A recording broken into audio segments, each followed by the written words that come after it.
नमस्कार दोस्तों, आप देख रहे हैं कदम उसर समुदाय की ओर। मैं ब्रिजमोहन कुमार। देखिए, आज लखनऊ में पहुंच गए हैं पदयात्रीगण और देखिए समाजसेवी दीदी ने लोगों ने स्वागत कर रहे हैं और माला पहना रहे हैं। देखिए, और गाना के साथ इन लोगों को स्वागत किया जाएगा। लखनऊ शहर में अभी लोग पहुंचे हैं आज। ठीक है, आगे देखते रहिए इसी तरह।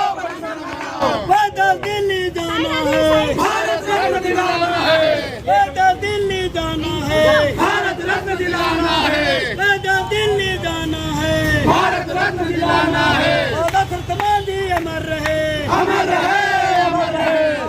समाधि अमर रहे, अमर रहे, अमर रहे। इधर से बच्चा, इधर से आ रहा है, आ रहा है। एक मिनट।